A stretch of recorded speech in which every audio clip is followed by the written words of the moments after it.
Hacking it out. But good morning, everybody. Oh shoot, I got us mislabeled. You're on this. You got Zach, and shoot. Hold on. Now I got to figure this part out.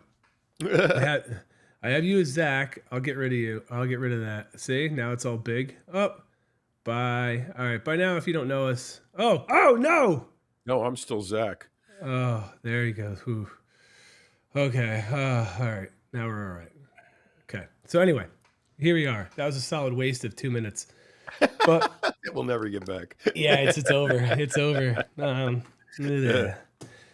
Hi, everybody. Welcome, John and Zach. Frank is on his way to the conference capital of the world. He's on his way to Orlando, or right? Or is it Orlando? Okay. Orlando is the conference capital of the world. Or I think Orlando and Vegas trade places, but it's pretty much those two. What would you rather be? I'd rather be in, probably, for me, I'm Orlando, but I'm also lame. I know you like to have more fun than me. Well, the food's better in Vegas. That's true. Yep. Oh, somebody already asked, where's Frank? He's heading to GymCon. He will be there running around, doing his thing. Who knows? You know, maybe if he's wearing a Seppi Nutrition hat or he has an extra bar, you never know. My box. Okay, let me rephrase that. My Seppi Nutrition protein treat box is coming today. And I mean, what is coming? All right, I need to rephrase all this stuff. I ordered my box of Seppi Nutrition protein treats, and it is coming today. It will be here today. Wow. Yeah, I'm excited, man. I'm excited. I want to get a box, but the problem is that my wife and I are doing 75 hard again. Oh. And I don't, I mean, we're like 2 weeks into it, 3 weeks into it. And it's actually not, it's actually, she's doing Live Hard. And Live Hard is like the next phase after you do 75 hard. You want to do Live Hard, which is a continuation of 75 hard in different phases. And there's other difficulties added to it. Yeah. So the first 30 days of it is just plain old 75 hard. So we're almost 3 weeks into that first phase of Live Hard, which is 75 hard again for 30 days, and then it changes. But I'm not doing that. I'm just doing 75 hard because that's enough for me. I got nothing to prove. No, I hear you. Look, and you've done it once, you can do it. But look, well, that's what I'm sorry to interrupt. This rest of the sentence was, I can't have that shit in the house if I'm trying to follow my diet, because I will eat half of that box myself, and my wife will kill me for having the other half around. So I'm going to have to wait until this is over. I hear you. I don't have that problem right now, so I don't have to worry about 75 hard. And plus, I do want to, I wanted to get a box anyway. I just didn't want to buy them from Bev. I didn't want to buy everything from Bev's at the time when I saw them in there, because it's better to have multiple gym customers getting that than just me. But so now I got mine. I'm excited. But all right, you're 3 weeks into 75 hard, so you're 20 something days. Yeah. All right. You don't look so happy. You don't look so thrilled. I don't know. The thing about it, this is the thing about it. It kills your social life, because you got to do 2 workouts a day. You can't drink. You got to follow your diet. It's like you're pretty much, it's stricture no matter, how you slice it. And, right now, as soon as we get, finished with this, I'm loading the bikes into the trailer. We're towing them up to Lake Jocassee, and we're going to spend 4 days up there with friends, riding and, hanging out and, enjoying the lake and everything, but can't drink, can't eat anything, So it's just, I mean, it's like, it's a huge consent. It reminds me of dieting for a contest, which is, if anybody's ever done it, how fucking hard it is, and it just wrecks your life. But, it's all right. So, okay, I'm trying to tinker with this ticker, which I'll figure out. But okay, so why do it then though? Like, why do it if you're not that thrilled with it. Do you know what I mean? Like clearly you're not having a good time with it. So Well, why? I wouldn't say that. I mean, Okay. well, it, it's definitely not a walk in the park. Okay, so Right. it's definitely something that you got to pay attention to and you got to do it. I'm not unhappy about it at all. I'm happy about. I like structure and regiment. It's just that it kind of it's enough already. But I'm doing it. I'm doing it because it's there to do. I'm doing it because my wife is doing it because it's easier, Right. to support each other doing that. So it's That makes sense. a lot easier for her. And this is I'm trying to do it, to be supportive more than for me. And look, I think that that's really cool of you. And I think people in the comments, myself included, they like it too because you're more you're easy to agitate when you're in this state. So, and that's like But I was everybody's easy favorite. to agitate all the time. So, but that's cool. It's but look, man, that's awesome. Though I think it's really cool though that you're able to flip that switch, and do something that you don't want to do, knowing it's going to be uncomfortable, because knowing there's a good outcome that's going to be there, and plus supporting your wife and doing something with someone that it's important to them. I get that too, So that's really cool, dude.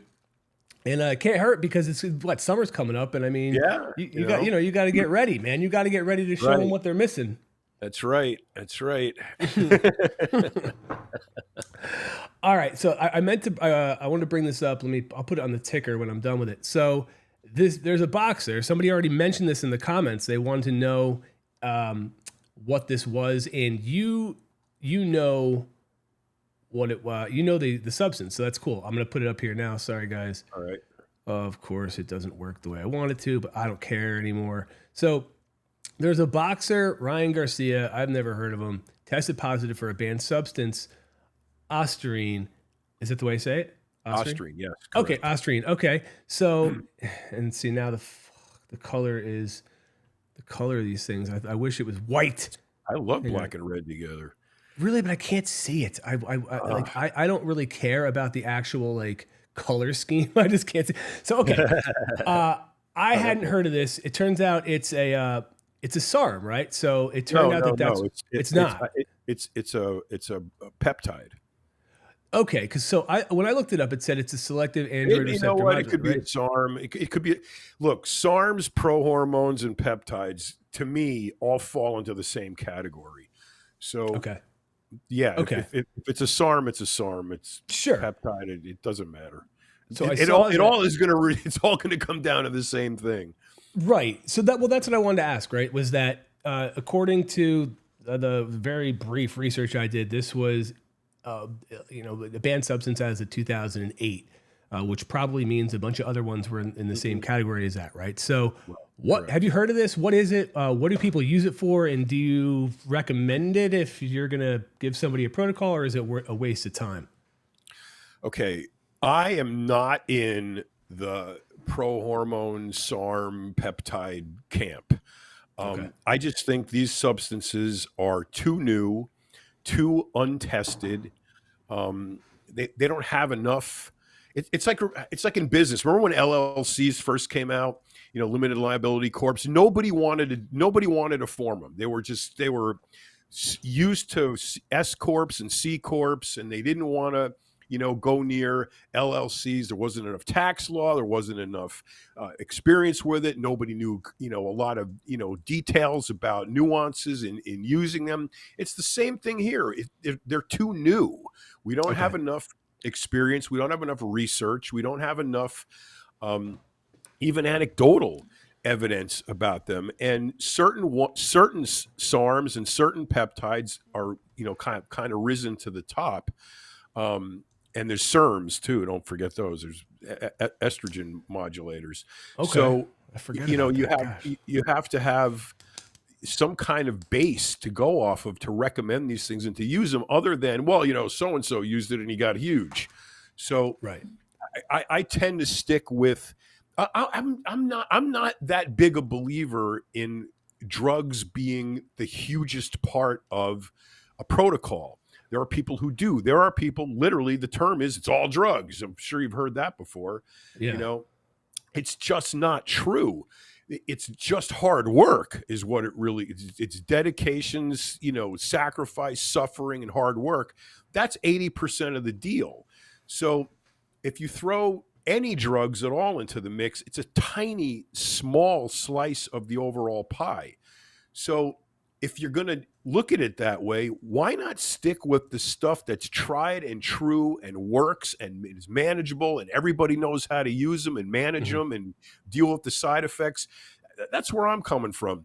If we're getting new substances like SARMs and SARMs and peptides and prohormones, and some of which have been around for a very long time, right? You know, they're just not in that same realm of the stuff that we're used to and we know works and we know what to expect when we use them.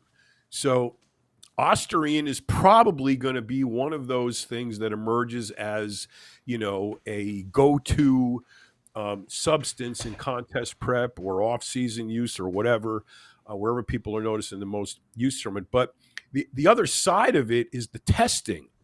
So if you're trying to get around drug testing by using substances that you think are undetectable, aren't on the list yet, aren't checked for, whatever, that's when people start delving into these obscure substances. They do it with the hope of foiling a drug test. So there again, foiling a drug test is much easier when you're using stuff you know about, like you know, the current crop of PEDs that everybody uses. So all in all, from the performance aspect, from the drug passing context, I just think not enough is known about them for a coach to give a real accurate and correct, you know, protocol using them. And if not, you're going to end up with, like this boxer, positive tests, which are really terrible in the long game of your athletic career, because when you get banned and can't compete for 2 years, the rest of the pack is going to pass you. It's really, really hard. You look in track and field, it's really, really hard for someone to come back after a 2-year ban and get back in the front row. It's very difficult, if not impossible. Yeah. Right. No, I didn't think of it like that too. But I guess this person has X amount of time, and I don't know the protocol here, so I'm just regurgitating something I read. They have X amount of time to go to their B test, but I mean, if they know they took it, well, what's the point in that? The B sample is going to say exactly what the A sample said. Yeah. So one person, oh boy, I'm going to mess up the name, but it's okay. Oh boy, sorry, I'm not going to bother. Said SARM's big claim to fame is that they don't have side effects, but of course that's not true. Is that really something that you've heard? People will say anything at this point, you know, when it comes to creating a point of difference. There is no drug on earth that has no side effects. So that's absolutely asinine to say that. So, okay. Yeah. Well, then they did follow up and said that Ostarine is said to be a mild SARM, kind of like Anavar is considered like a mild steroid. Okay. Interesting. I didn't know that. Until somebody dies. Right. Well, that's the other thing. And that's what we discussed with Rick Collins, which is in the archive, by the way. You should go check that out. A famed steroid lawyer, awesome dude, was that SARMs because my question was, why is it so thorny legally? Why is it banned and all that stuff? And he was basically, and I'm paraphrasing here, but saying that it's because, as you said, there's not enough known about it, and you don't really know exactly what it's going to do. So I think there's 80 something peptides. Am I right there? Yeah, at least. Okay, at least 80 of them. And are they all banned? All of them? Yes. Okay. Wow. God damn, it seems like you can't unless you're having water and maybe a little bit of creatine, or something, or a vitamin, you might be screwed no matter what you do. There's two sides to that. The whole impetus for all of this banning stuff is to create the even playing field. An even playing field is an absolute fallacy. There's no such thing because you can't take genetics out of the equation. So you can have somebody who's, 6'4", playing basketball against a guy who's 6'10", who's going to have the advantage. There's no drug in the world that's going to make up 5 inches of height. So the same goes for strength. The same goes for speed, agility. All of that is regulated predominantly by genetics. So every little thing that you want to add into that to kind of make up for the bad genetics is never going to get you to the point where you're going to pass the guy with great genetics. Yeah. So all he's got to do is take a little bit of what you're taking and you're done. So do you think that this is something, and maybe this one should be, maybe you are on this. Okay, let me start over again because there's a whole word salad there, but there's a lot that I'm trying to unpack with this. One is that I was reading that said, okay, this person, they cheated. And I guess in a sense they did, right? Because the rules were laid out what you can and cannot take. So in that sense, they cheated. But at the same time, like we've talked about, is it really cheating? I guess it's just if you get caught because so many other folks are doing it, right? Because so many other folks are doing it and they're enlisting people like yourself who know specific things that can help them avoid detection. So I don't know. When I read those types of comments, I understand the person that's saying it and coming from their team because they may not be taking those or they may just not have gotten caught. But I also am like, okay, maybe we got to rethink the rules here. I think there should be no drug testing at all. You should be able to do whatever you want and compete at your best. Whatever your sport is, whatever your challenge is, there should be no limits. None. The only limits that should be imposed are your own. So if you feel like you don't want to do this XYZ thing, then don't do it. But if the other guy wants to do it, that's tough luck, dude. He's going to do it, and you're going to be at a disadvantage because you don't want to do it. Or you may be genetically superior to this guy, and he's just doing it to try to catch up with you. So I believe that using drugs in competition is a knowledge base you must acquire, and it's part of the deal. It's just like knowing how to train, knowing how to diet, knowing how to pose, knowing how to, do the sport you're doing, the skill level involved in playing a game, whatever. That's part of the deal. So it's what annoys me about bodybuilding the most is this dependency on gurus where bodybuilders literally can no longer ready themselves for a contest. They don't know how to do it. So that means you're not paying attention. You're not paying attention to your sport. You don't know how to do a critical element of your sport. And that should take away from the win. In order to win, you should be able to do everything.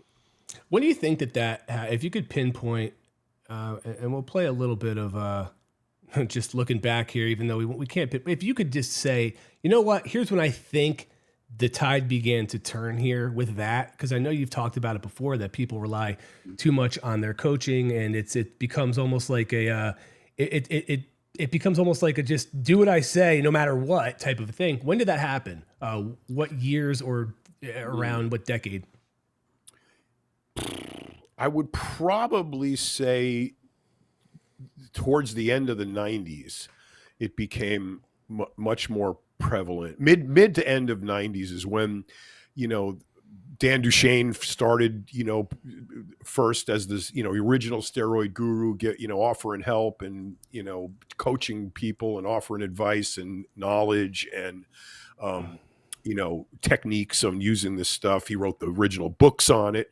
Right. So I think about then is when it started. I think it just gradually took on a life of its own slowly over the years to the point we're at now where there's competitors that literally don't know what to eat for their next meal until their coach tells them. So, I mean, that's an extreme case, of course, but it exists. It's true. I've seen it. So it's been gradual, but it first really started popping up, I would say, it's sometime in the mid-90s. All right. And did that, when you start seeing that and you start to notice it, does it start to piss you off or start to just stick with you a little bit about like almost sour you on some things? It kind of does in a way because I put in the effort to learn.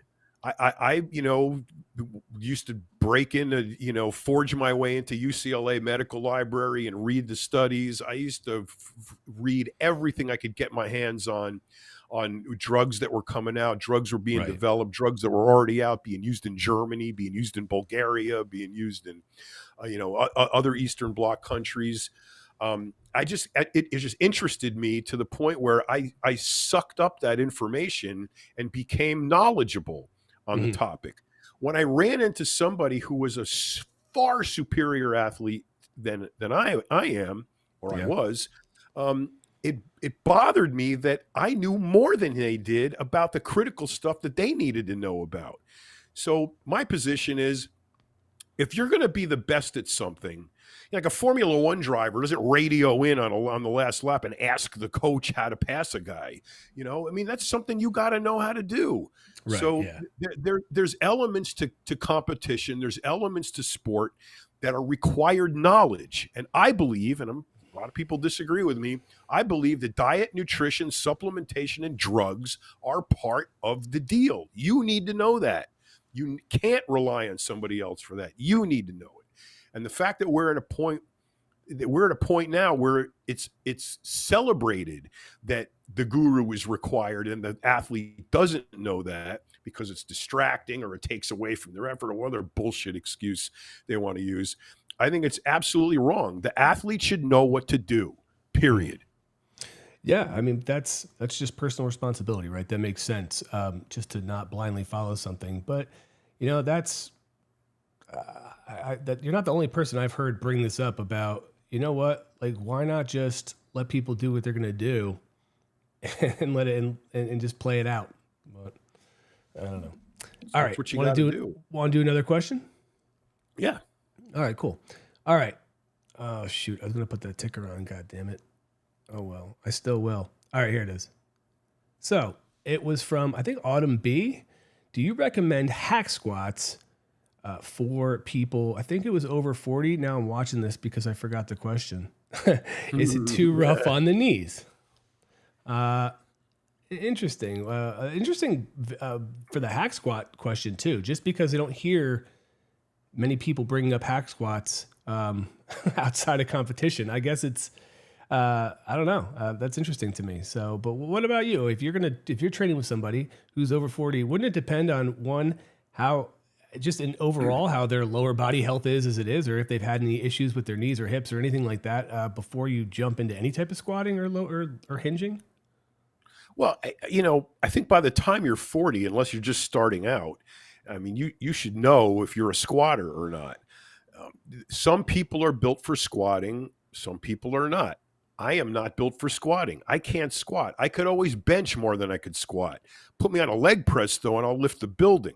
So it's genetics. It's how your bones and tendons and ligaments and connective tissue are arranged in that hip area that'll denote whether or not you're built for squatting or not. Hack squats on a machine basically just shift the load a little bit more forward so that you're concentrating more on your quads and less on your glutes and hamstrings than a regular squat.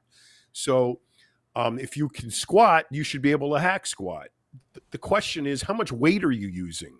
If you're over 40 and you have a tendency to have knee pain and your form is bad, whereas as you go down, your knee passes over your toes, then yeah, you're putting your knees in a very precarious, dangerous situation, and you don't want to do that. So I would start with no weight on the hack squat machine and see how it feels. See if you can get a groove in there and see how it goes. Then, gradually add some weight, keep your reps high until you can get to a point where the weight is adequate enough to, make yourself force out those last few important reps, and you're good. It's just another exercise, and you got to treat it like any other exercise. Yeah, somebody mentioned the knees over toes. I don't know if it's a person or a group, but I've definitely heard them more their name come up recently, and this person had good things to say about them. But yeah, so it's definitely not unheard of to go check those folks out. I actually should too. Yeah, I've been using like I use an open trap bar, and I still do back squats, and I've been doing front squat, and I've really been trying to just squat more, but it's not always involving a ton of weight because the risk isn't. The risk isn't worth the reward for me. Like it's not that I don't, use progressive overload or things like that, but I'm also not trying to not be able to walk the next day or not trying to F myself up. So it's just that's beyond me at this point. I think a really great tool for anyone to use who's into lifting is an anatomy chart. I have one on my wall. I've had one on my wall since I was a kid. And I look at it and stare at it and study it. And it's important to know where the muscles originate and where they insert. So if you can picture that machine, so to speak, while you're training that body part, you can have a really good picture in your head of how the mechanism is working. And if you are in a position or have a weight on there that is going to be detrimental.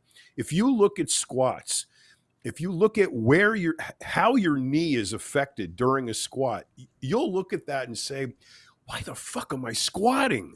It's just probably one of the most perilous positions to put your knees in that I could ever imagine, with an enormous amount of weight perched on the top of your back, which is another issue.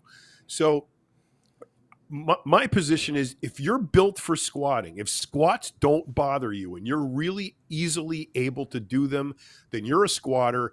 Do them. If squats do nothing but cause you problems, you're not a squatter. Give it up. Do something else. And it's the persistence. I got to squat. Bodybuilders have to squat. No, it's not true. So, don't put yourself in that position and make things worse just to try to prove a point. All right, so then let's do this. Hypothetically, we're going to remove any type of squat variation, or at least a back squat, right? A barbell back squat.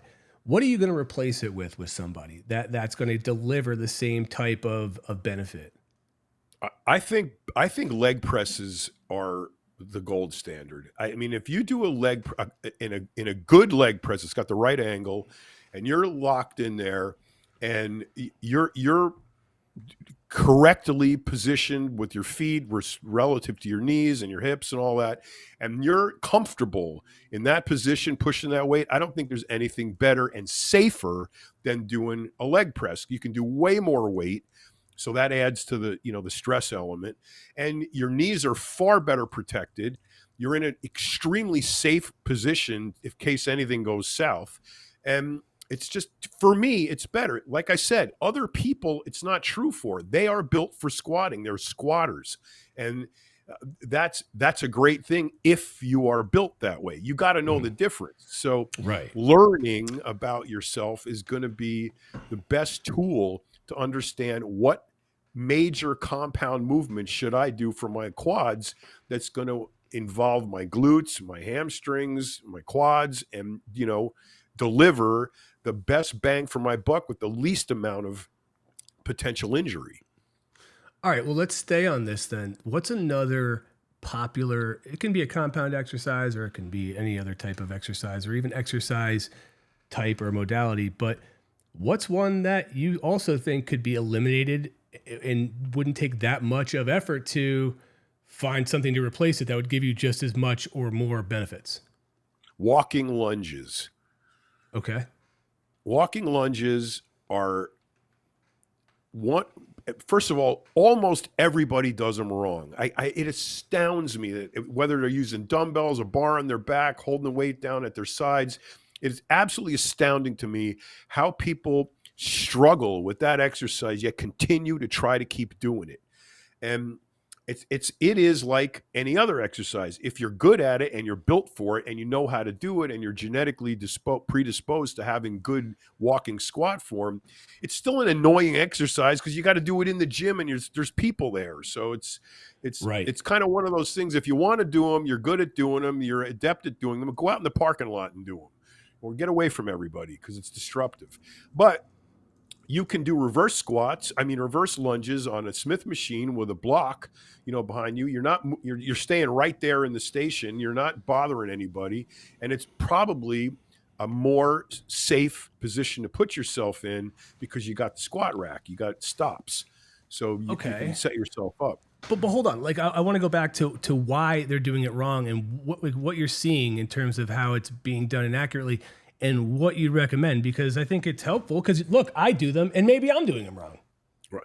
The biggest mistake I see people make doing walking lunges is they put their feet one in front of the other like they're walking.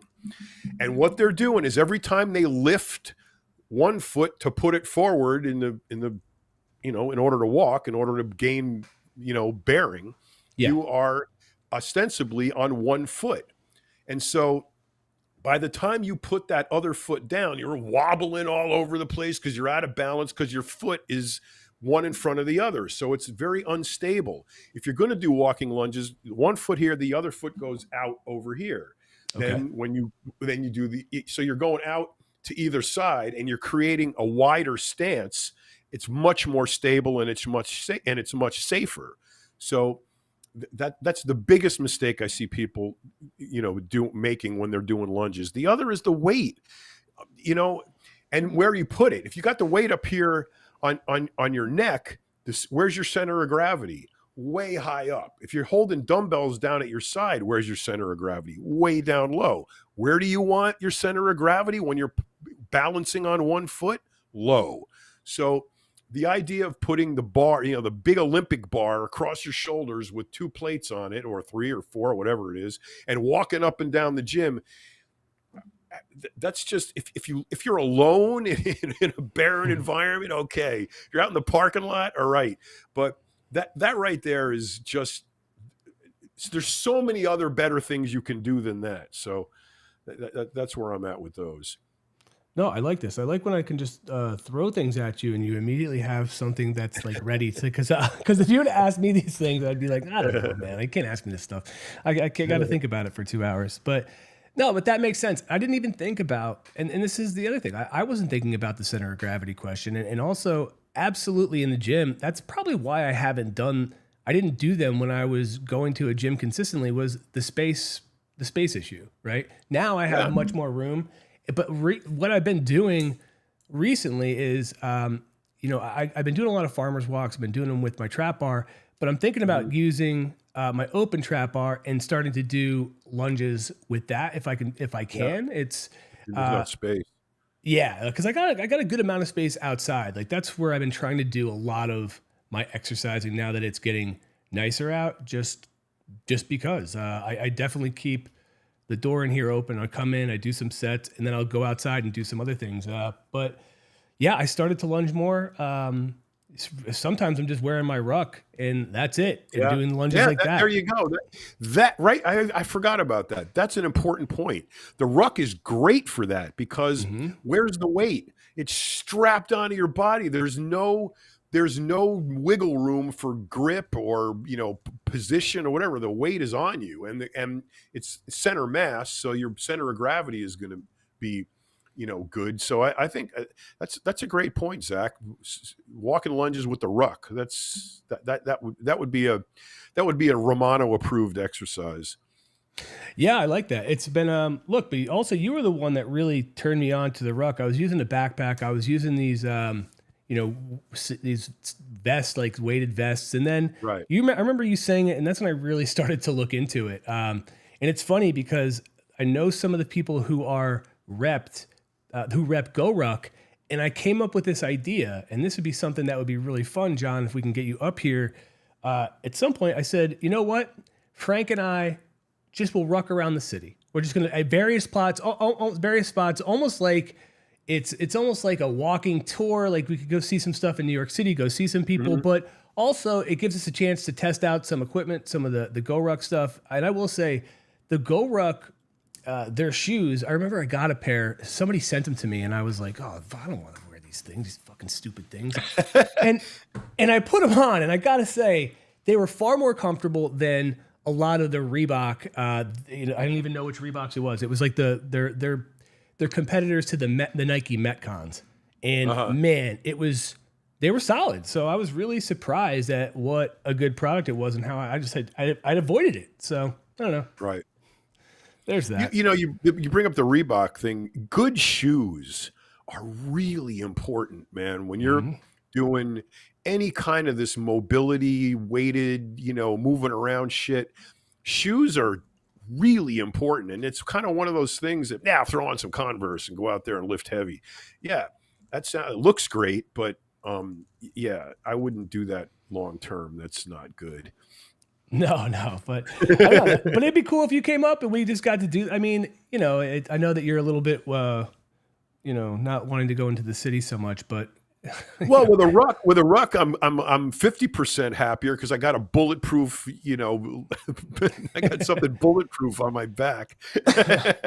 I think Frank has got the one where you put the actual weight on it, like it's it's got the little peg coming out of the chest, horn coming out. Yeah.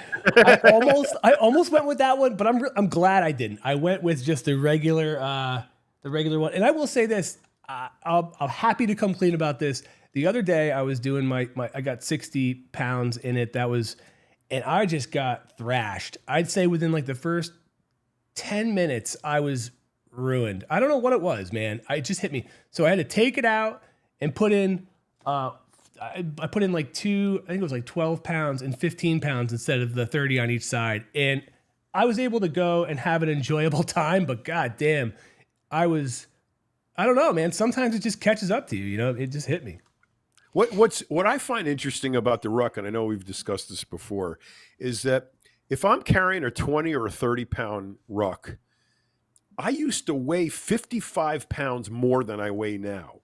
So when just wearing a 30 pound ruck, I had 20 more pounds of that hanging off my bones at one point.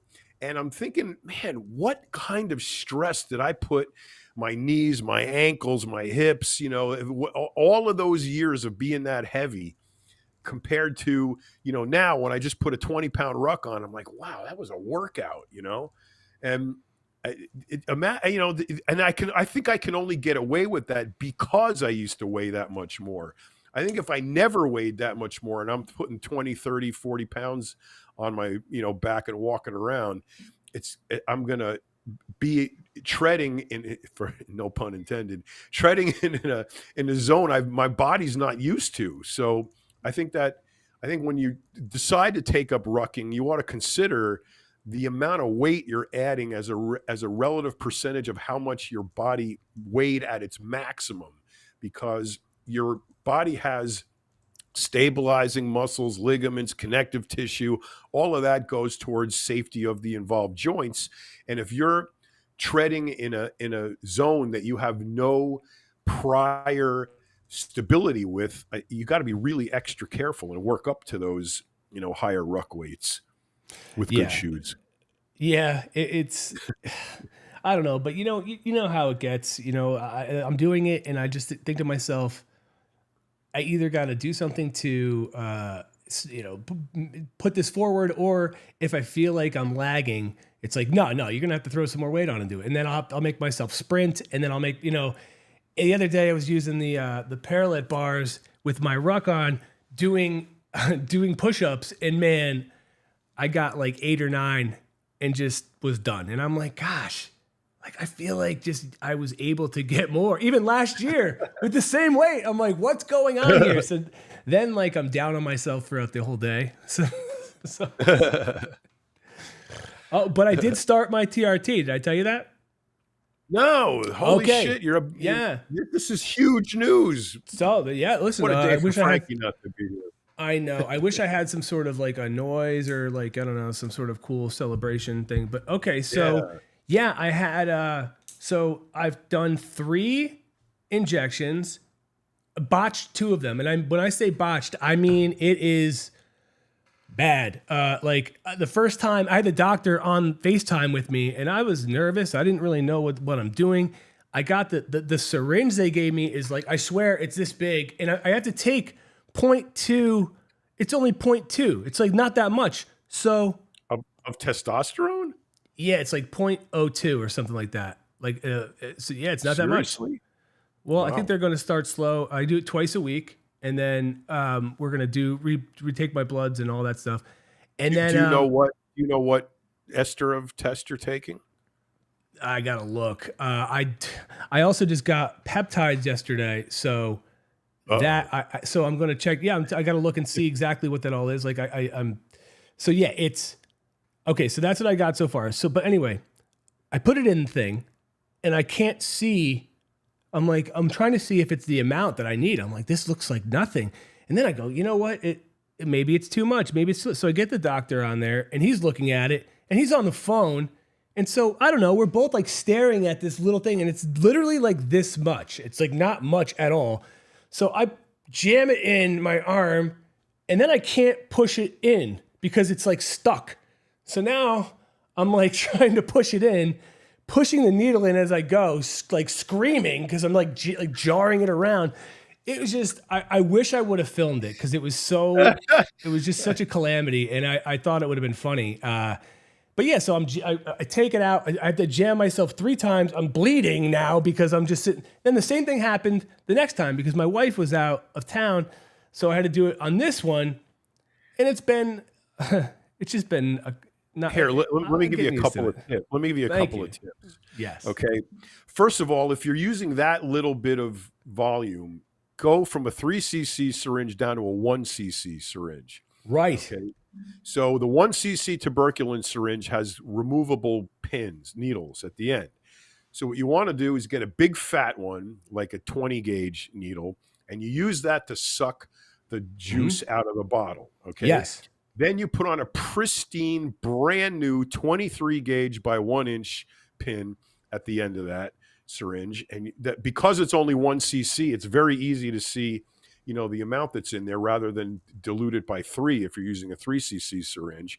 So you can see exactly how much you're using, and you're using a brand new little needle that at the end of it. So it's going to be fresh going in. It's not going to have a curl at the end. It's going to slide right in, and you're going to give yourself a much better experience. Also, poke around when you're find out where your arm is, like rest your elbow on your knee and see like where your shoulder's relaxed. And in the softest part of it is where you want to, stick the pin. Okay. So then this is the other part, right? So we've talked about this in the past where you've talked about more of a rotation. Now, this was recommended. The delts were recommended, which has been fine. But I forgot to ask these other folks where other options are. Now, we've talked about where not to do it, but there was a couple of spots that you said were pretty easy. Everybody says like glutes. The glutes, right? But the side, so that was the other where. So just like straight in, like down, like if you like the middle of your glute and then to the side, like halfway. It's like half and half. Half laterally, half longitudinally. My wife is going to be administering tomorrow because why not? Because she gets the lucky one to give me a shot in the ass. I mean, what a gal. Have her smack your ass first and then stick the needle and you'll never feel it. I just told her, I'm like, whatever you do, don't like dart me. Like, because you might want to. You might be taking it out on me. What did you piss her off with? But the biggest question I get from people, maybe not in this community so much, but people that I'm open with about this, are like, well, how do you feel? Do you feel different? And I'm like, really nothing so much right now. But I mean, I'm just starting with a whole different protocol of taking, like you said, I'm taking more aminos. I'm taking amino acid complex. I'm taking my vitamin D again, like a specific type. I'm working on vitamin B. So I'm working on a lot of other areas. And I don't think one thing is going to be a silver bullet. Listen, having more energy and more mental clarity and sharpness, how could that be a bad thing? But I'm not like, it wasn't like taking that pill in Limitless, like when Bradley Cooper took that pill and you're like, oh shit, everything is perfect. Yeah, no, it's a slow process. Right. Yeah, it's going to take you several weeks to be able to objectively say, wow, I feel a difference. So it's that moment is 2, 3, 4 weeks away, depending on your genetic makeup. Yeah, but here's the thing. I haven't let it doesn't dictate, it doesn't change anything. Like right now I'm still training hard, and I'm still forcing myself to train even when it gets insanely difficult. And if that means I have to scale back and do less intensity, which I don't necessarily love, but I also know my body at this point to know when to push it and when to say, all right, it's time to be smart here. So it's I don't know. Isn't that cause of the ester mainly? I don't know what that is, man. I don't know if that's something else. Sorry. And I can't say your name. I wish you could just like spell it out, or maybe I could just call you a nickname. That's a lot. But no, this is helpful because coming into it from only having the knowledge of what we've discussed and obviously doing some research on my own afterward, it can be intimidating because I don't know exactly what I'm doing. I haven't had, and I'm fine with doing these things and screwing them up because trial and error is a good thing of how to learn. But I got to say, after jabbing myself 3 times in both arms, I was like, there's got to be a better way to do this that's not so horrible. If you follow that advice I just gave you about the size of the syringe and the pins you're using, and the other thing is the ester determines how frequently you need to take your shot. You could reduce twice a week to once a week if you used a little bit longer ester, like an Anecdotes or cypionate. If you have shorter ester, steroid, it's more powerful in a smaller amount, but you got to take it more. So, you gotta weigh each side out. But if you're doing this under a doctor's recommendation, it's kind of hard to inject what the street says. So yeah, and I am, and I'm following this also because I'd like to, I haven't been incredibly detailed about documenting it, but I would like to, start keeping tabs on things and how things are changing and how I'm feeling, because I think it's important, because I want to help break those stigmas down too of, like we've talked about, the objective is to feel better, and I love to train. And if it helps me with my training, even better, that's great. But I don't know. I just think a lot of people could benefit from it. And if there are negatives to it, I'll tell you on my end, but so far it's been user error. So yeah. Well, user, you have unseasoned user. Let's put it that way. Exactly. Yeah. But that changes. I mean, tomorrow's going to be demonstratively better than today. So it's just a process you got to work yourself through, and you'll learn your body, you'll learn your best spots, what are less painful, what's the easiest place to inject. And these are all things that, come to you over time. But the fact that you're doing it is great, because your blood work was shit. So I'm glad to see that you're, following a recourse that's going to be definitely benefit your performance. You put so much into it, I'm with you. I agree. And I did feel as though I took a major step forward personally to taking better care of myself, because everyone talks about self-care and meditation and being good to yourself. Well, when you feel like shit all the time, even doing that stuff, it's not enough. Even doing all the meditations in the world and all the breathing exercises, when you have serious issues going on hormonally or with other things in your body, and it's just a Band-Aid. So I'm really happy to be addressing them and kind of taking the initiative. And I know my wife's really thrilled about it too, because she was probably sick and tired of me being a lump of shit all the time doing nothing. If what you do is nothing, I'd hate to see what you take as a full schedule. All right. So he said Curie, I can call him Curie or K. So he brought up that he does 3 times a week, sus 250. Now, John, you could tell me this. What is that going to do for somebody? I don't know this person's measurements or whatever, but let's say they're doing 3 times a week of that. What are they going to get? The reason you have to do Sustanon every other day is because in any mixture of esters, Sustanon 250 is a mixture of 4 different testosterones, 4 different esters of testosterone, and you always have to defer to the fastest acting one. So that would be the propionate component of Sustanon 250, and that has a life of 48 hours. So while you still have the longer esters involved in Sustanon that last 10 days, 2 weeks, a month, you still have to defer to the shorter one. It's kind of like front loading. You're getting the benefit of the shorter one early, and then you got to load up on the slow acting one, and later you're going to get a bigger kick out of it. But it's tedious to shoot yourself up every other day. I mean, I've done it. Frankie's done it. You run out of spots. It's kind of tough. I mean, a Sustanon 250 cycle, along with something like Tren, which is like my favorite, big growth stack, is definitely an every other day thing, but 8 or 10 weeks max, because by the time 10 weeks is over, you're like a pin cushion, and it's like everything hurts, from sticking needles in you. So it's something to consider. See, yeah, and that's another thing I'd never thought of is, this is twice a week and it's spread out pretty good, but 3 times a week, man, yeah, I could see that getting, as you said, getting tedious. And also what happens if things happen, right? So and you tell me if this has happened to you, has there been times where maybe something gets, I don't know, I want to say infected, but it doesn't react as well as it should, or shit happens. The world's a dirty place. So I just didn't know if that actually has ever happened to you and what the outcome was. Well, depending on who made the steroids you're using, there's depending on the level of preservatives they've put in there, I'm sorry, I should say it. Benzyl alcohol. My tongue twisted.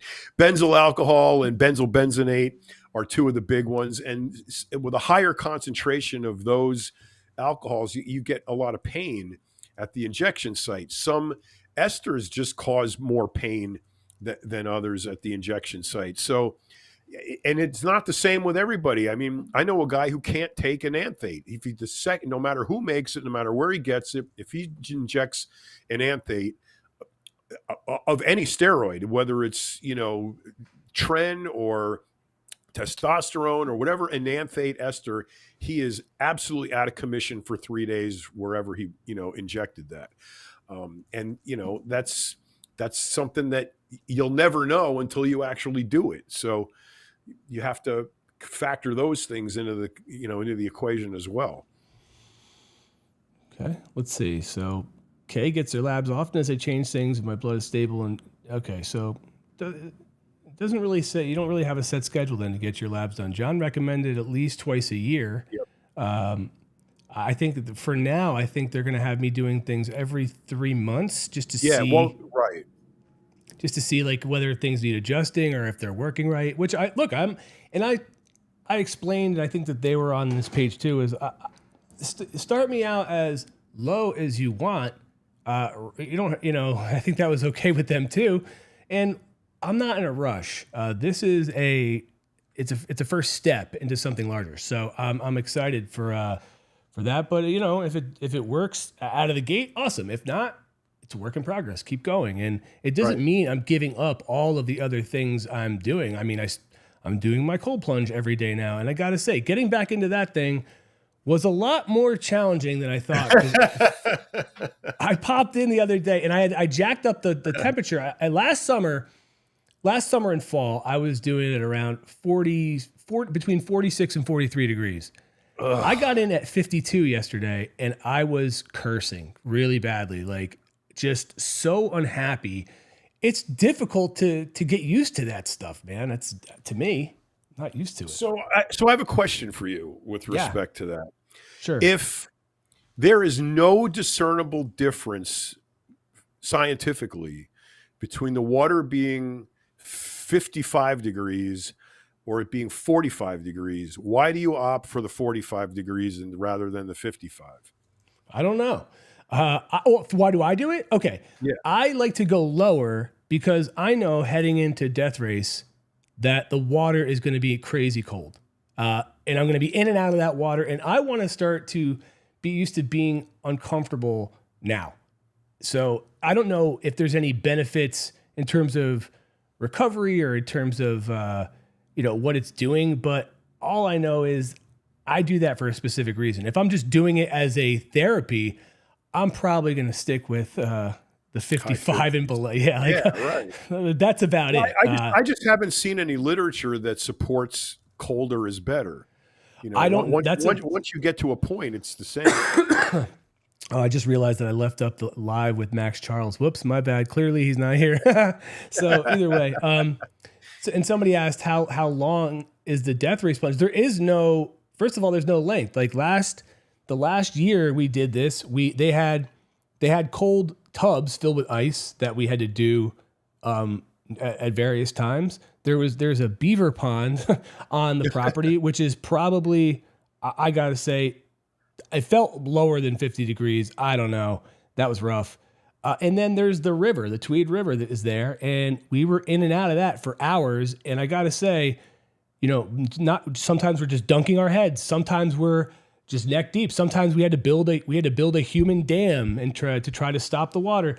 And we had to do burpees, and we did water burpees, and we did push-ups. It was in and out really messed people up. I saw a lot of people drop out because of, they were shivering uncontrollably. I don't know if they actually had hypothermia, but there were people that were blue.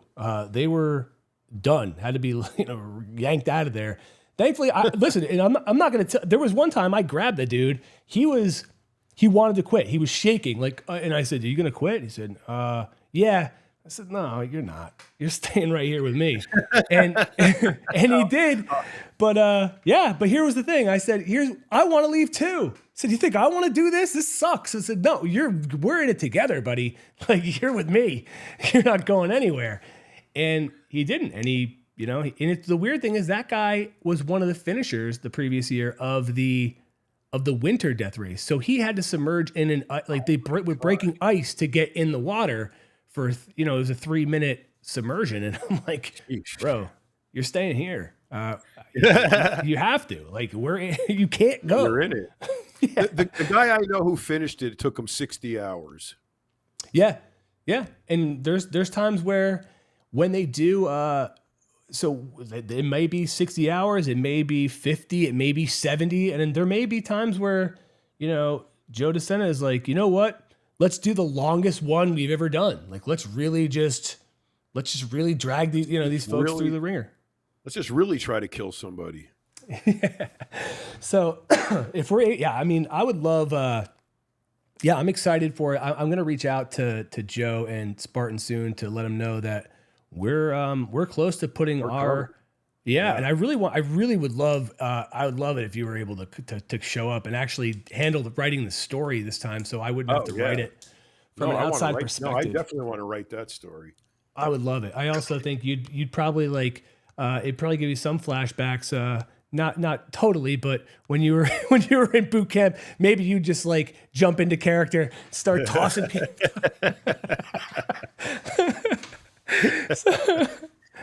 All right. So, okay. Fly in and out as a question. Is that it? Fly in on, I don't know. Fly. Okay. Fly.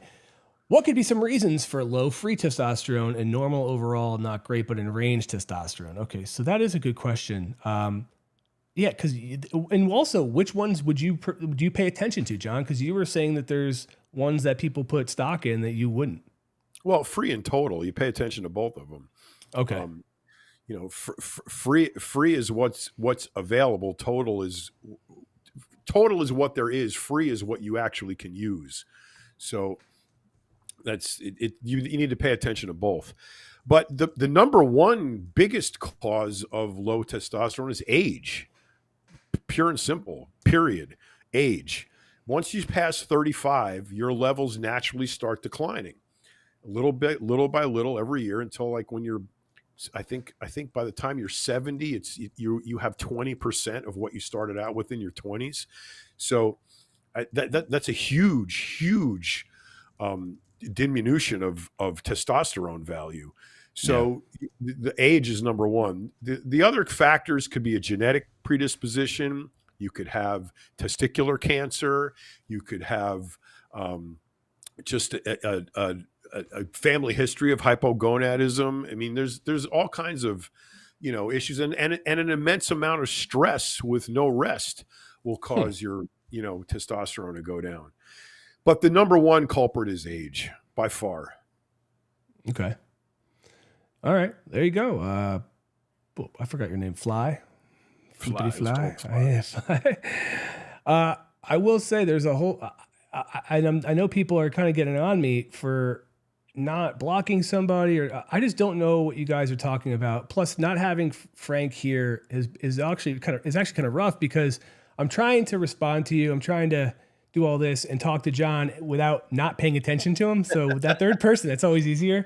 But I will say this. I haven't watched, somebody asked, I haven't watched After Hours. I don't know the drama. So I'm really the wrong person to talk to about it, to get into it. And I'd also, if it was important, John would have brought it up. So right. I'll it's just not leave important. it there. There's plenty of that information out there on other shows.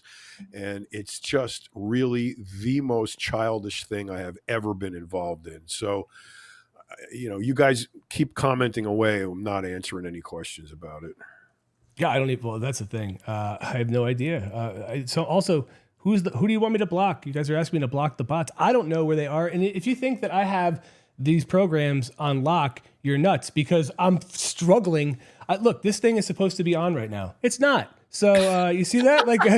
And it's plugged in. So it's on. It's just not working. All right, Arnold. Let's see. He's moving to Phoenix, and I work with Amex, and want to know if it's a good move. Why not? I don't know. Sure. Why? Where are you at now? And I don't know. I mean, listen. I love my sidewalks so hot they burn my foot off. I don't know about you. Phoenix is a sauna, man. Oh, it's good and beautiful city, though. Yeah, and that's where look, Wings of Strength isn't far. That's JW Media, who owns this, Olympia, all those other things. They're out there. I've been out there numerous times, and nice place, but it's not for me. All right, you're in Minnesota. Shoot, dude, that is going to be a huge jump. But why not? Listen, go for it. Good career Burn move. Your winter coats. You're never going to need them. Thanks, John Smith. A big waste of energy. I don't know what that means, but hopefully it was something nice. Probably referring to the RX muscle bullshit. Let me ask you something about that, though. Not the actual drama, but does it kind of weigh on all this stuff?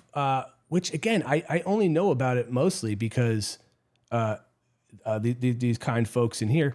But does it kind of get to the point where you're like, I don't want to do this anymore? As it bothers you? It seems like it's a lot. Okay. I have never been into drama ever. I'm anti-drama.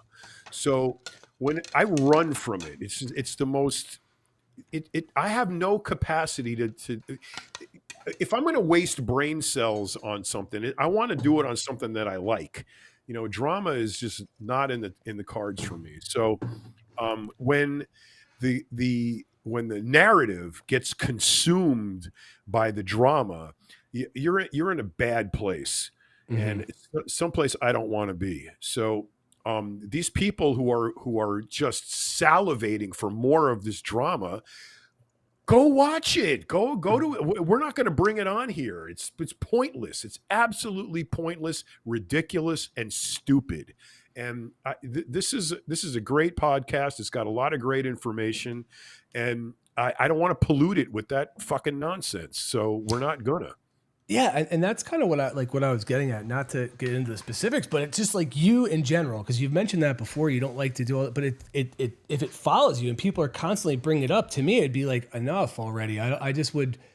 I don't know. I mean, how does that keep happening? Or are you able to bring up hey, maybe we should do a format change, or maybe we should do something different? I mean, the specific show, the After Hours show, kind of lends itself to that kind of debauchery. It's just the kind of show it is, and in within the confines of that show, that drama exists, and it's fine. That's where it belongs.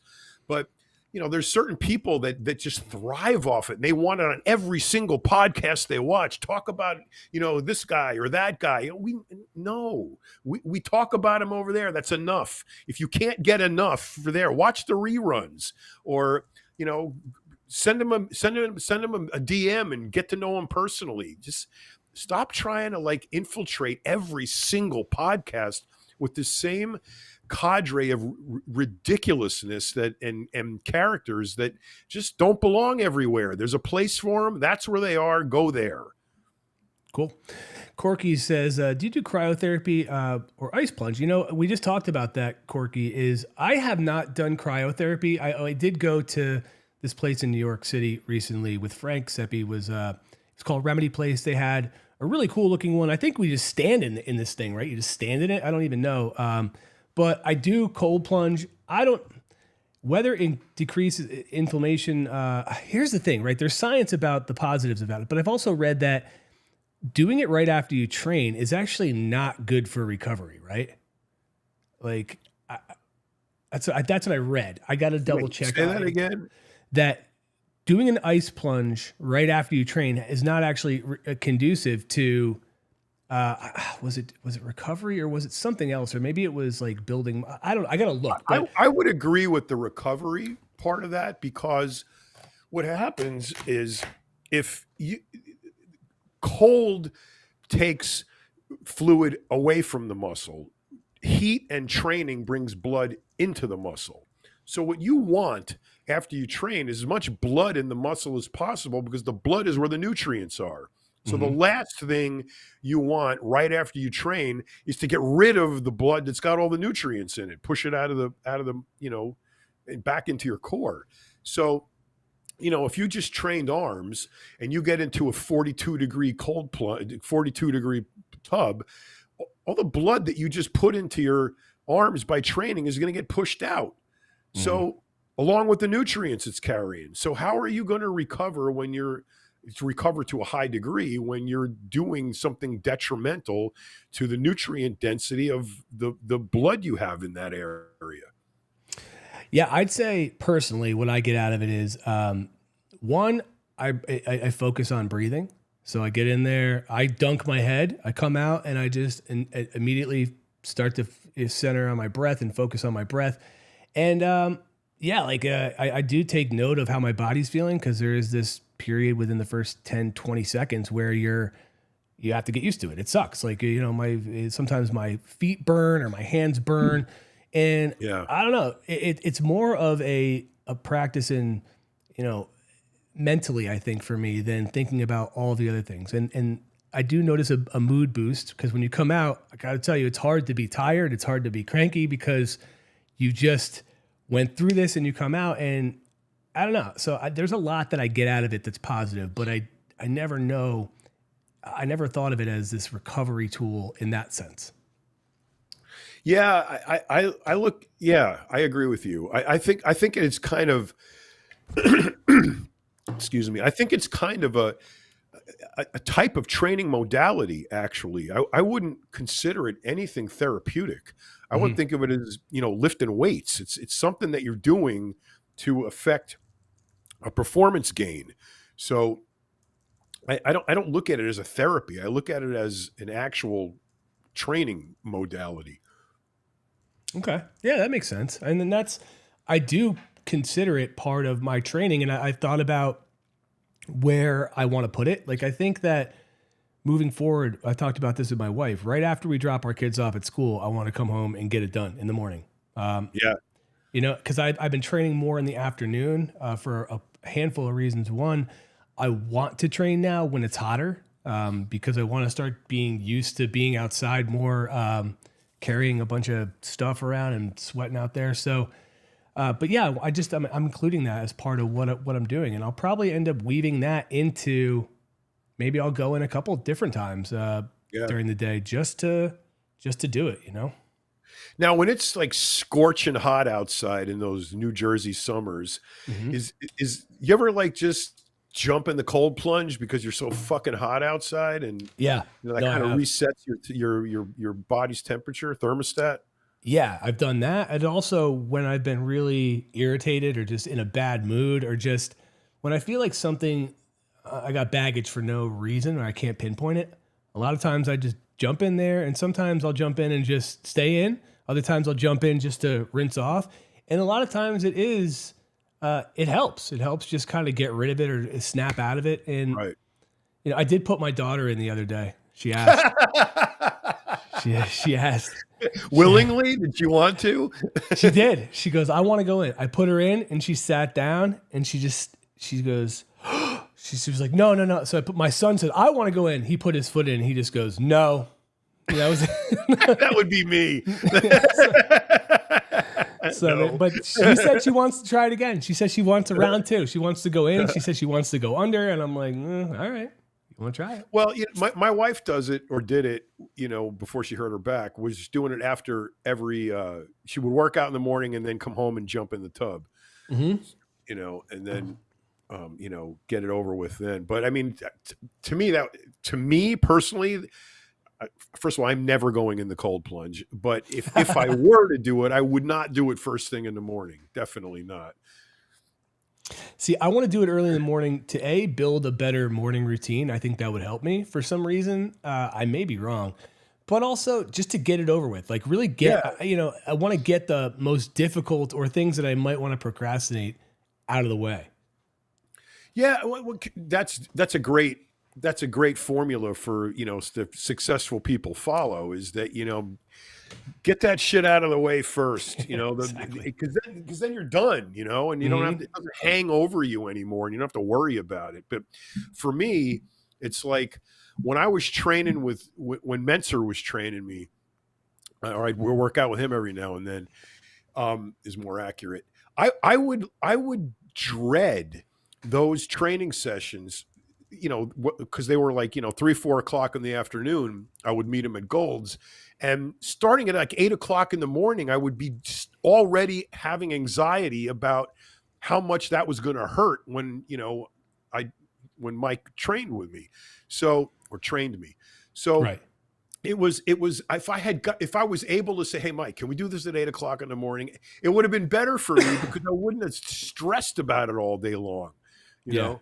So I would probably view the cold plunge the same way, although I don't know how I would get myself into that cold water in the morning first thing. So it's just a non-operator for me. I'm not doing it. So that's clear. I would never even try to talk you into it, by the way, ever. The best time to do it is ridiculous. I'm not going to do it.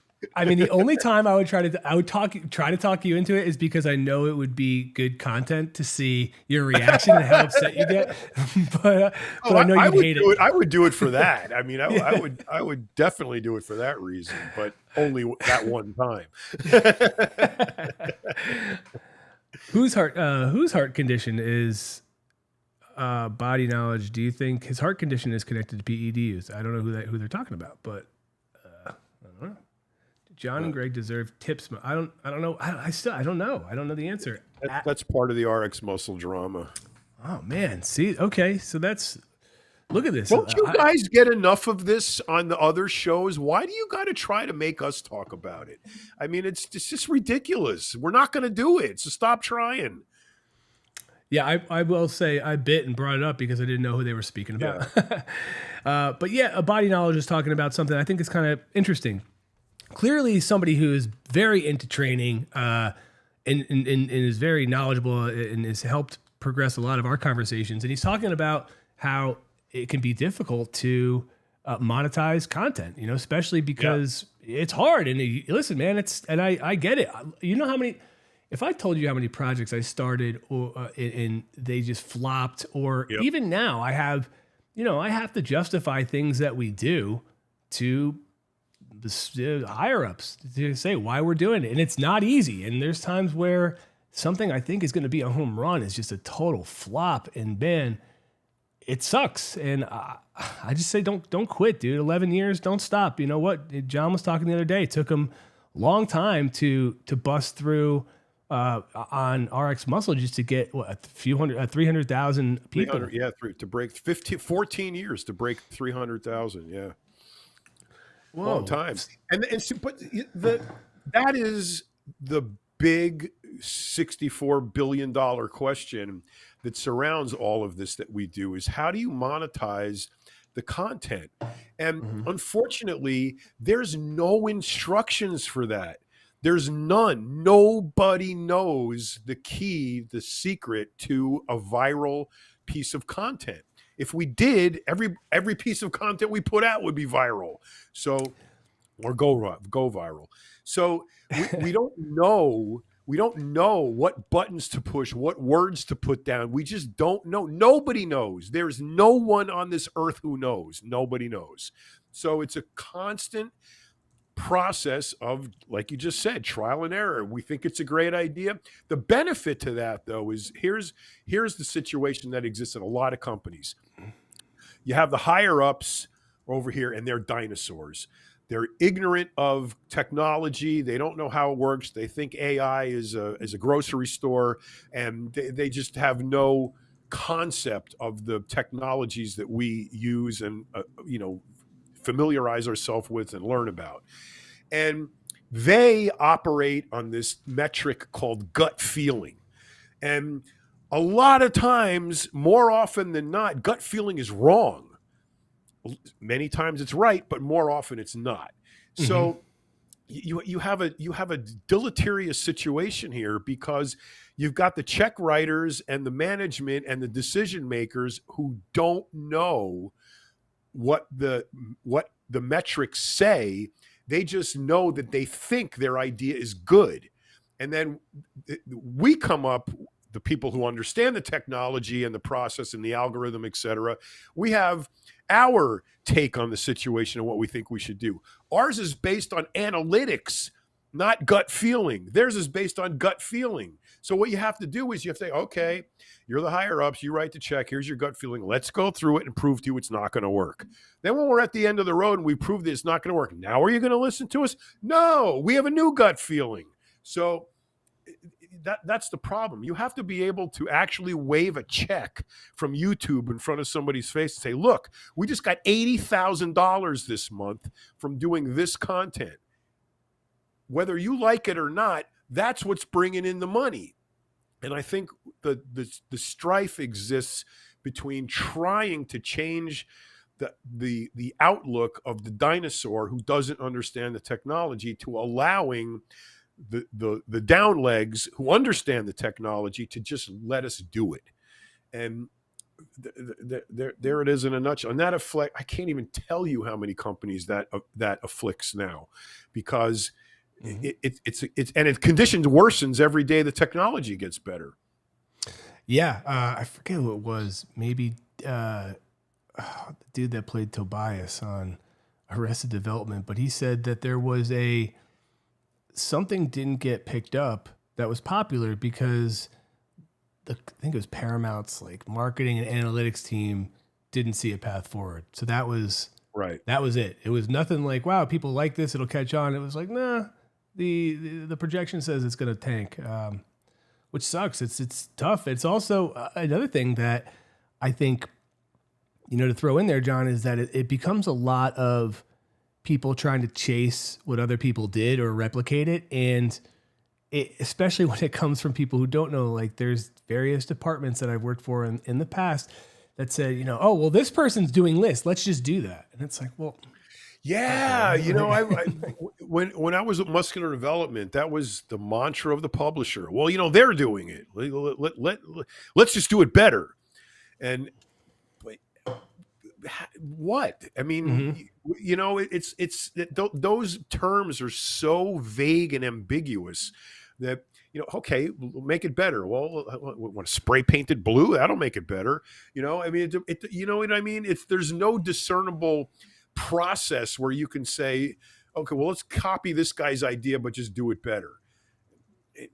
Trial and error. You got to do trial and error, A/B testing, one against the other. It's the only way to get anywhere. You got to try it. If it fails, not to do it again. If you try it and it works, then try to make it better. But there's an awful lot of failure that goes into success. Yeah. And, look, I was talking to Frank yesterday about this. He's really working hard on getting his his protein treat. Oh boy, thank God he wasn't here to hear that. But man, look, it's not like everybody expects it to, oh, well, it must be easy. It's like, no, dude is hustling. He's out there all the time. He's and it's expensive and he's trying his best, but man, I told him, I'm like, dude, it's inspirational for me to to see this ride happening because I really want him to do well. I hope it blows up. I hope it takes over the whole industry, and couldn't happen if it does. Couldn't happen to a nicer, cooler dude. So I'm pulling, and that's why I'm like, look. I also don't think of it as I would never buy anything or support anything expecting anything in return. I want to support it. Just like if your book was available, John, if I could get it, I'd buy it right now. If you're going to get royalties, I'd get it. No, my royalty deals go long over, but so I'll just write another one. Well, then I'll pirate it. No. There you go. I just had a great idea. I'm going to buy a box of Frankie's treats. And I'm going to give them to the fire department. There you go. That's a good idea. Well, I'm going to kill 2 birds with 1 stone. I'm going to give mine away too. Support the first responders.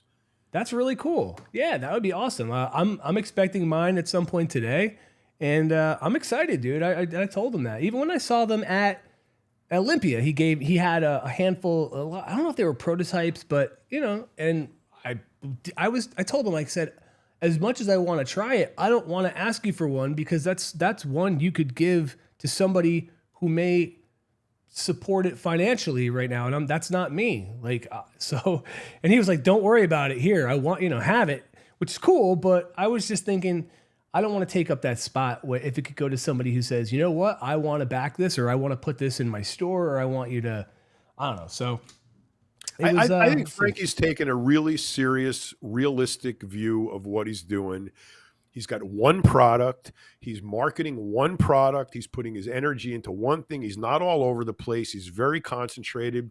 And he's got years, decades of contacts, experience, knowledge. He's, been with other supplement companies. So the guy knows, what to do. And it's inspiring for me to see somebody utilize all of their tools like that and create something, get it out there and market it and make it successful. That's a beautiful thing. And I can see right away, Frankie's going to do bust out on this because he's doing all the right things. I agree. And it's also, again, as I said, he's a solid dude, and he lives this lifestyle. He's again, the guy, when he said his, testosterone was like in the 800s, and I'm telling you that mine's like just dipping above 2. I'm like, golly. I was like, but it's because he lives a very clean lifestyle. He trains his ass off, and he cares about. That's why the product has a handful of ingredients, and it gets rid of all the crap because it meant something to him. He didn't want to just put out some replica, some dog shit bar that everybody else has. He's got his protein treat, baby. Protein treat. It's not a bar. Yep. I was going to come out with a protein cookie. And what happened? Well, Mr. G was trying to come out with it, and I didn't want to, he was doing it first. He had a bad experience, marketing that, and I just didn't want to add to it. So I said, I'll table that idea for a while and give him a chance to get his going. Because I didn't, I would have tried to utilize the same channels that we avail to him through RX Muscle and our viewer base, and try to monetize the effort that way. And I didn't want to step on his toes, so I just let him have it. And I don't know where he's at with it, but I just didn't want to create that kind of competition between he and I. So I just shelved it. I may come out with it later at some point, but market seems to be getting saturated with this stuff. So I don't know if it's that novel an idea anymore. It may not be, but look at like that was the one thing too. Frank said, how can I make it different? Right. Or how can it reflect what he wanted to put out there? And I think you could do the same, man. Like yours, why not? Like why not? Look, I mean, Juan Morel, was he a baker beforehand? I mean, I don't know. That was the bad experience Georgie had with Juan Morel, is that, he thinks he had the idea, and then Juan came out with it. And my whole idea was take a regular, terrible chocolate chip cookie that's, supposed to be bad for you, put some protein in it. It still is going to taste great. It's going to have all the attributes that you like the chocolate chip cookie for, but you're going to get 15, 20 grams of complete protein in every cookie, and that's going to make it sort of excusable. So you got to proceed from the standpoint that everybody's not a robot and a machine, and they do fall off the diet bandwagon, and they do eat a chocolate chip cookie from time to time. And if they do that, they might as well get some protein out of the deal. That was my original thought. Unfortunately, it wasn't an original thought. It was my original thought. All right, so let's see here. Like, but this makes sense. I get like having, somebody saying, "Oh, well, there's going to be competition," but it's not personal, right? So just because somebody else had the idea and Juan did something similar, his cookie is pretty dense, right? It's not like it's supposed to be. It's pretty. It's hefty. I've had numerous of them, especially backstage at the Olympia. I eat myself into a stomach ache, but it's but I don't know. Like, so did you not do that because you just didn't want to get into it with other people? You didn't want to have to deal with any backlash or drama, like you just saw it going that way? To one degree, yes. The other thing is that when you start something like that, you have to be damn sure that's what you want to do, because once you start, you cannot stop. You can't miss a day. You can't not bake on Tuesday. You've got to have a really regimented course of action in order, especially in the beginning, before you can farm some of this stuff out. You got to pretty much do everything yourself, especially on a low volume item like cookies. So, they're just, I don't look at my life right now as having the ability to dedicate the kind of time, energy, commitment, and resource to doing such a thing. I would have to, really, create a business plan that included all of the equipment I needed, and this operating capital, and the shipping, and the packaging, and the ingredients, and sourcing everything, and making a, I don't know if there's FDA or FT or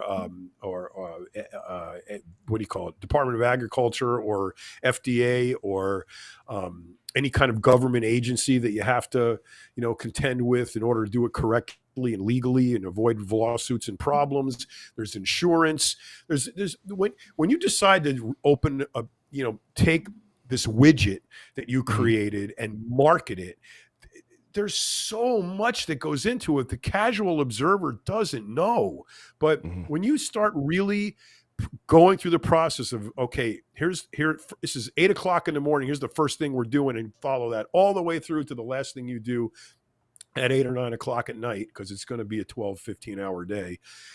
That's what it takes. But you don't know the specific nuances to actually everything that you're going to need to do.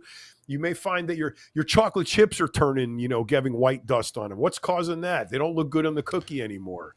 You don't know this until you start doing it. So I just don't have, I know myself enough to know that I don't have the time and resource commitment to actually take on a whole entire new line of business.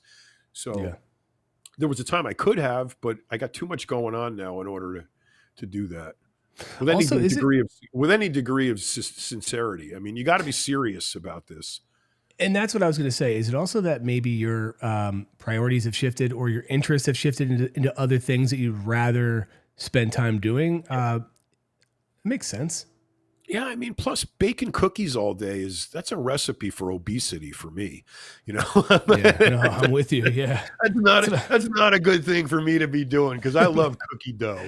No, me too, man. And listen, having kids that always actually snacks, get baked. I got to tell you, having kids that leave their snacks around. I told you before, man. I end up eating stuff that I'd never buy it, but it's there, and I'm like, I'll try it, and then I eat it. I'm like, God damn, that's good. Like, oh boy. Let's see here. Somebody wanted to say, was Romano nude under his chef's hat on his book cover, and does he still have the hat?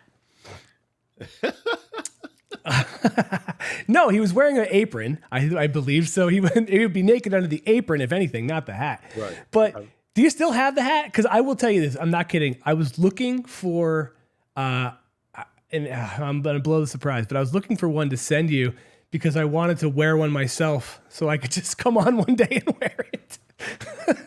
or recreate the picture. There it is. There it is. So I was not wearing an apron. I was wearing a hat, and the hat was paper.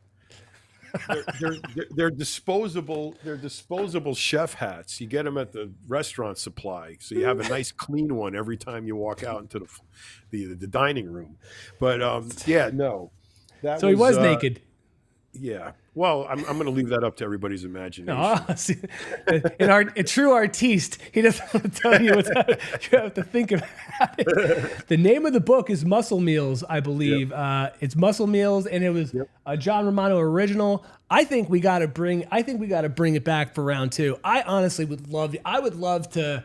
I bet you we could knock it, even if we started small. We could probably film him knocking that shit out. It would be super cool.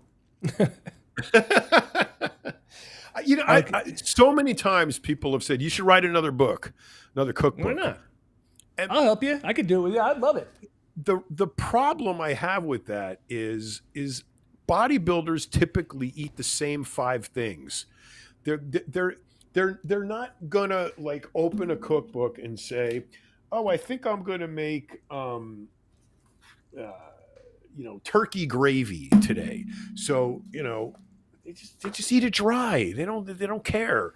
So I just don't think there's a market for it, and I wrote that so long ago. I predated every single other person that has a meal business, a book, a website. I was the first. There was nobody before me.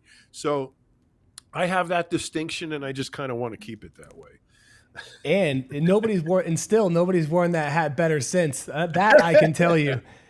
It's so it's funny you say that too, because I co-wrote a book as well. It was called Becoming Ageless. It was with Strauss Zelnick, who is an insane fitness fanatic, and I mean that in the most positive way. He's now the CEO and president of Take-Two Interactive, and dealing with the publishing company, there was a lot of things that they demanded or pushed hard for, because they were like, look, fitness books don't sell because you can go, everything you're going to put in them is available for free. Right, so we have to make this about not just fitness, but it's more like, defying age, because he's in his 60s and he's, he trains, 10 times a week. He does all this. He's really great. So that was a lesson for me. They were showing me trends and charts and stuff like that as to what was selling and what didn't. And I never would have thought of it. I thought I was just being recruited to help write some fitness book, but it turned out to be a lot more.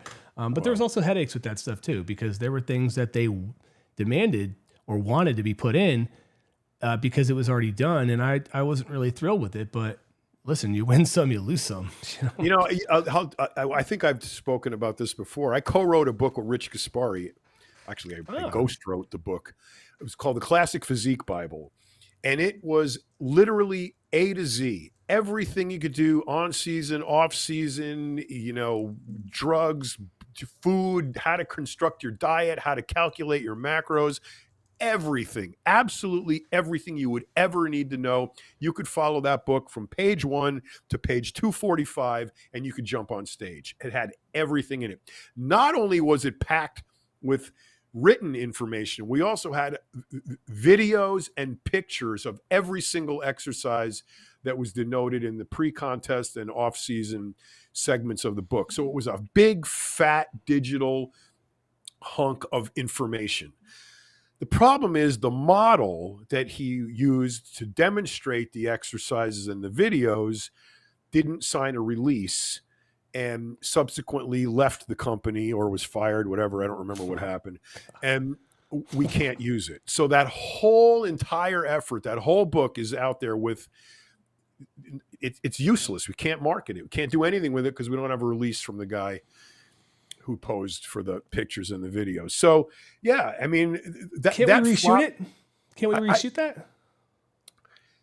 We probably could, but I mean, there's a lot of money and time and effort that goes into that.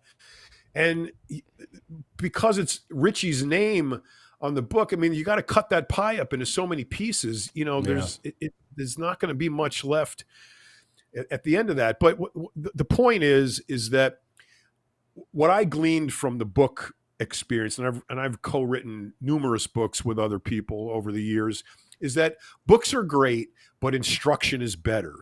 And what better instruction is there than video? None. And I think with respect to the cookbook idea, what guys need to know is how to cook, not what to cook.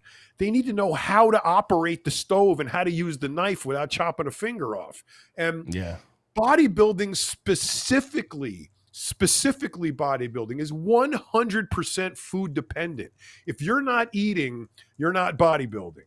So you can't eat tacos from Taco Bell or whatever it's called, every day. Del Taco. What is it called now? Taco Bell? Yeah, I don't even know. I think Del Taco is different than Taco Bell. There used to be a Del Taco, and then I think they bought it, and then it became Taco Bell, or I don't know, whatever. But it's crap food you should never eat, and I don't. But my point is that convenience creates a need for people to spend money needlessly on prepared foods because you have to eat. You have to. There's no two ways about it. So they're either going to spend a lot of money on a meal service, or they're going to eat some really terrible food that they don't know how to make. So, dry chicken, overcooked fish, meat that's done wrong. All of these things are really, if my point is if you're pared down to the bare minimum calories coming in, they might as well taste good, So the instruction of how to do it to me is way more useful than, give somebody a recipe. Give somebody a recipe doesn't mean they can follow it. They don't know how to cook. So, I think that's the key right there. So I think if we wanted to go down that rabbit hole, it would be the instruction element, not the variety element. This is a total change of direction here, but Autumn B has a suggestion that we change the name of the show to the Handsome Man Show. The only problem is we'd have to cast new people for to do the show. I was going to say, that must mean I got to wear like a mask or something, or like, so, I don't know, like one of those disguises or something with like the glasses and the nose and the mustache. Because, but that's very kind. Thank you. But mostly I think that's probably talking to you and Frank because, but that's really nice.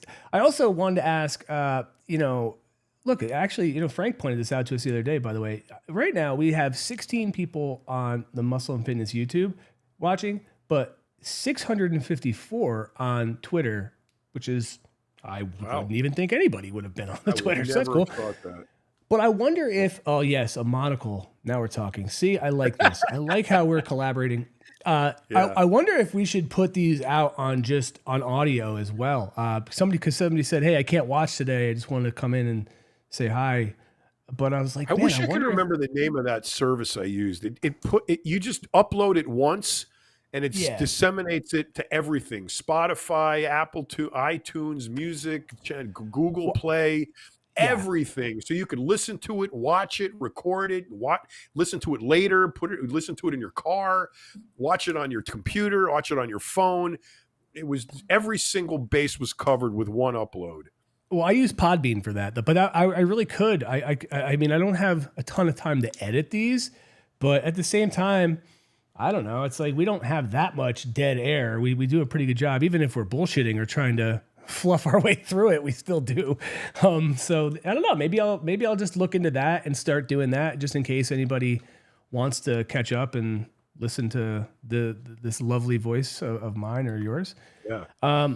Also, this is a good question. Corky, coming through again. Listen, we've had so many awesome people today with these questions. Thank you, guys. Thank you. This is a good question. What is John's favorite meal to cook in his book? That I wish I would have thought of that. Damn it. Simple. The Asian turkey thigh. Asian turkey thigh. Oh, man, I love that. I could eat that all day. I got to tell you, that doesn't sound so appetizing to me. I don't know. Maybe because I hear thigh. It's got a terrible name, but turkey thighs are the most uncelebrated cut of meat in the entire world, and they're really good. But you gotta take the skin off them and take the bone out and butterfly it so it's open, and then take out that giant fatty vein that's in there. That's disgusting. And then there's a marinade. You soak it in, and then you cook it on the barbecue, and it's fucking amazing. I could eat Huh. I could eat that 3 times a day. Yeah, there's got to be a better name for that. It's just it sounds good when you're talking about it, but then like you say Asian chicken thigh, I'm just like, I don't know, thigh. Just it's just I don't know. It just doesn't roll off the thigh. You know?